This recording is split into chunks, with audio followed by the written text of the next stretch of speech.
Hello everyone, welcome to easy semester YouTube channel. तो आज हम देखेंगे डेडलॉक डिटेक्शन एंड रिकवरी। तो डेडलॉक को हम कैसे डिटेक्ट कर सकते हैं वो आज हम देखेंगे एग्जाम्पल के साथ। ठीक है। तो डेडलॉक को हम डिटेक्ट करने के लिए रिसोर्स एलोकेशन ग्राफ और आरएजी ग्राफ यूज करते हैं। तो पहले देखते हैं डिटेक्शन क्या है। When a processes are requesting and holding resources dynamically, then the system keeps a record of who has what and who is waiting for what. The OS uses algorithms based on RAG or data tables to check if deadlock exists. अब ये जो OS है वो algorithms के जरिए check करेगा कि deadlock होगा कि नहीं। ठीक है। वो एल्गोरिदम है रिसोर्स एलोकेशन ग्राफ या फिर कोई डेटा टेबल। ठीक है। तो रिसोर्स एलोकेशन ग्राफ क्या है? A RAG is a directed graph used to represent the allocation state of resources in a system। मतलब सिस्टम में कौन सा रिसोर्स किसको एलोकेट है और ये कौन सा रिसोर्स का रिक्वेस्ट कर रहा है, ये RAG ग्राफ से हम देख सकते हैं। ठीक है। It shows processes P and resources are as nodes and directed as request और allocation। ठीक। मतलब जिस तरफ डायरेक्शन होगा इसका उस तरफ होल्ड या एलोकेशन रिक्वेस्ट है वो हम देख सकते हैं। अगर ग्राफ हैज नो साइकिल, अगर ग्राफ में साइकिल नहीं होगा तो डेडलॉक नहीं है। अगर साइकिल होगा तो फिर each resources has only one instance, अगर रिसोर्स जो है वो वन इंस्टेंस का है तो वो होगा डेडलॉक। अगर टू मल्टीपल इंस्टेंस होगा तब साइकिल में exist but deadlock not certain, मतलब डेडलॉक हो भी सकता है नहीं भी हो सकता है। वो अभी हम एग्जांपल के साथ देखेंगे। अब तो ऐसे ये ग्राफ दिया जाएगा। ठीक है। तो इसको हम कहते हैं रिसोर्स एलोकेशन ग्राफ। अब सिंगल इंस्टेंस और मल्टी इंस्टेंस क्या है? तो ये पहले ही जो ये R1 है, ये R1 का बस एक ही इंस्टेंस है, मतलब एक ही R1 है, तो ये है सिंगल इंस्टेंस। अब ये जो R3 है, ये R3 है, यहाँ से दो निकल रहा है। ठीक है। मतलब इसका दो इंस्टेंस है, मतलब दो R3 है। ठीक है। तो ये होता है मल्टी इंस्टेंस और सिंगल इंस्टेंस। तो यहाँ पे देखिए देखिए कि यहाँ पे एक सर्कल बन रहा है। यहाँ से जा रहा है, यहाँ से जा रहा है, यहाँ से जा रहा है, यहाँ से जा रहा है, यहाँ से जा रहा है, यहाँ से जा रहा है, यहाँ से जा रहा है। ठीक है। तो ये एक सर्कल है। तो यहाँ पे हमको चेक करना पड़ेगा। सर्कल है इसका मतलब ये नहीं है कि ये डेडलॉक है, क्योंकि ये मल्टी इंस्टेंस है। तो हमको चेक करना पड़ेगा। तो चेक कैसे करना है? पहले आते हैं, ऐसे लिखना है, टेबल बनाना है। प्रोसेस है, एलोकेटेड है। ठीक है। फिर रिक्वेस्ट है, फिर अवेलेबल चेक करना है। ठीक है। प्रोसेस क्या क्या है? P1, P2, P3 है। ठीक है। यहाँ पे रिसोर्स R1, R2, R3, यहाँ पे भी R1, R2, R3। ठीक है। एलोकेटेड मतलब कि R1 किसको एलोकेटेड हुआ है वहां पे एक होगा, और जहाँ पे नहीं एलोकेटेड होगा वहां पे जीरो होगा। तो R1 कहाँ पे एलोकेटेड है? R1 एलोकेटेड है,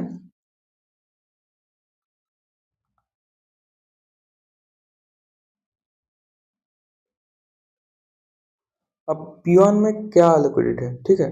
P1 में एलोकेटेड है हमारा R3। ठीक है। ये R3 जो है ये हमारा P1 में एलोकेटेड है और कुछ एलोकेटेड नहीं है, मतलब ये जीरो जीरो होगा। अब P1 रिक्वेस्ट किसका कर रहा है? P1 रिक्वेस्ट कर रहा है R1 का, मतलब R1 में 1 होगा बाकी जीरो जीरो होगा। ठीक है। इतना समझ में आया। अब P2 का बारी। P2 में देखो, ये R1 जो है R1 एलोकेटेड है और P2 में R3 भी एलोकेटेड है। ठीक है। मतलब R1 और R3 एलोकेटेड है, तो फिर वहाँ पे 1 हो गया, और R2 एलोकेटेड नहीं है वहाँ पे 0। और P2 रिक्वेस्ट किसका कर रहा है? R1 का, तो मतलब ये 0 1 0। यहाँ पे P2 R2 का रिक्वेस्ट कर रहा है, तो फिर R2 में 0 हो गया, R2 में 1 हो गया और बाकी सारे 0 हो गए। ठीक है। अब P3 आ रहा है। P3 में कौन एलोकेटेड है? P3 जो है इसमें R2 एलोकेटेड है, मतलब R2 में 1 होगा। ठीक है। बाकी सब 0। P3 जो है वो रिक्वेस्ट किसका कर रहा है? P3 रिक्वेस्ट कर रहा है R3 का, मतलब R3 में 1 होगा बाकी सारे 0 होगा। ठीक है। तो ये हो गया इसका डेटा टेबल। ठीक है। अब अवेलेबल कितना है, अब देखो यहाँ पे R3 का 2 था, 2 रिक्वेस्ट हो गया, ठीक है। यहाँ पे अवेलेबल कितना है,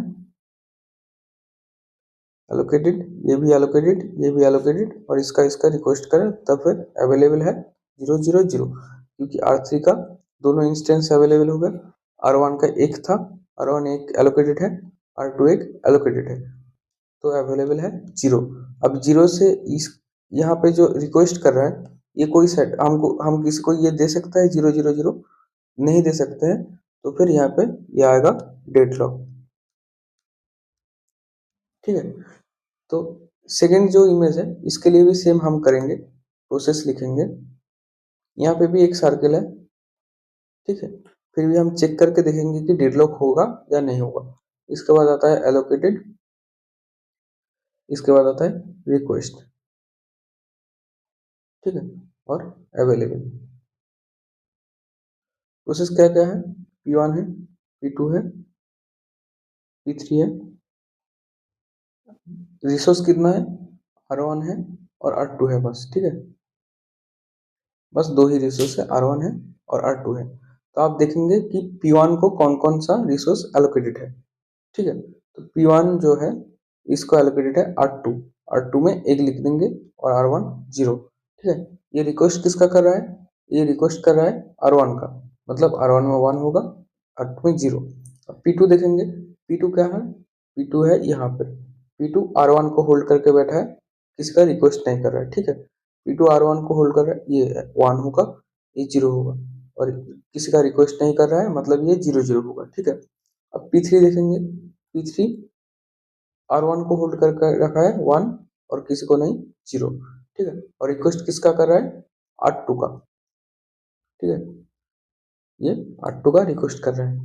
तो अब अवेलेबल कितना है, R1 का 2 इंस्टेंस था, 2 इंस्टेंस अब हो गया, और R2 का एक था, एक हो गया, मतलब अवेलेबल है 0 0। अब हम देखेंगे जो अवेलेबल है ये, इससे हम किसी को सेटिस्फाई कर सकते हैं, इस तीनों में किसी का रिक्वेस्ट हम कंप्लीट कर सकते हैं। तो हम देखेंगे कि यहाँ पे है ये जो है 0 0, तो इसको हम फुलफिल कर सकते हैं, मतलब कि P2 एग्जीक्यूट हो जाएगा। अब P2 जब एग्जीक्यूट हो जाएगा तब R1 का ये रिक्वेस्ट जो है ये अवेलेबल हो जाएगा, मतलब P2 एग्जीक्यूट होने के बाद 1 0 पड़ा रहेगा। अब देखेंगे 1 0 से हम ये दोनों में से किसी को भी सेटिस्फाई कर पाएंगे कि नहीं। अब देखो ये जो P1 का जो है इसको हम सेटिस्फाई कर सकते हैं, मतलब इसके बाद P1 एग्जीक्यूट होगा। अब P1 एग्जीक्यूट होने के बाद यहाँ पे 1 और 1 अवेलेबल रहेगा, तो फिर वहाँ पे हम इसको भी हम एग्जीक्यूट कर सकते हैं P3, मतलब यहाँ पे जो सर्किल है, साइकिल के बाद भी हम इसको एग्जीक्यूट कर पा रहे हैं, मतलब ये डेडलॉक फ्री है।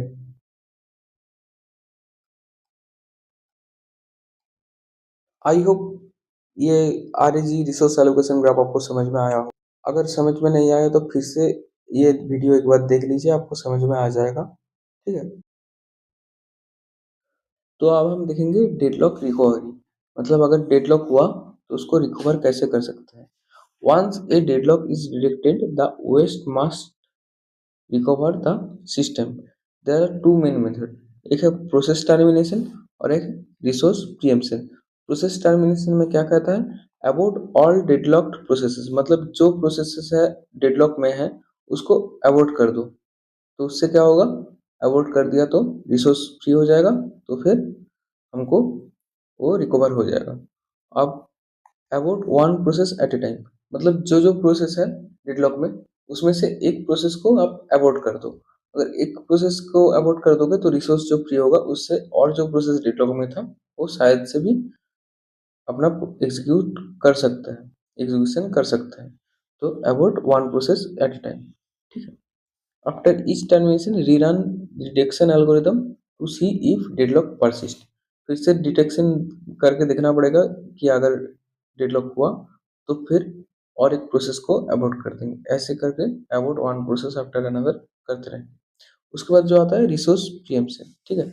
Instead of killing processes the system can take away resources from some process and give them to others to break the cycle, मतलब कि प्रीएम्प्ट जो है एक प्रोसेस होल्ड करके बैठा है उसको हटा दिया, किसी और प्रोसेस को दे दिया, फिर वहाँ वहाँ पे क्या होगा, वो प्रोसेस अपना एग्जीक्यूट कर पाएगा, फिर जो प्रोसेस से हम उसको लिया है उसको सारे रिसोर्स दिया जाएगा, तो फिर वो भी एग्जीक्यूट कर जाएगा। ठीक है, तो इसका टिप्स स्टेप क्या है, select a victim process whose resource will be preempted, मतलब जिसका रिसोर्स लिया जाएगा, फिर roll back that process to a safe state to restart और रिस्टार्ट। ठीक है, तो उसको एक सेफ स्टेट में प्रोसेस किया जाएगा। इंश्योर स्टारवेशन डजंट ऑकर, अब इसमें देखना पड़ेगा कि जिससे लिया है वो ज़्यादा देर तक वेट ना करे। ठीक है, तो ये होता है इसका स्टेप्स रिसोर्स प्रीएम्पशन। तो ये दो टेक्निक है जिससे हम डेडलॉक रिकवर कर सकते हैं। तो इस वीडियो के लिए इतना ही था। आई थैंक यू।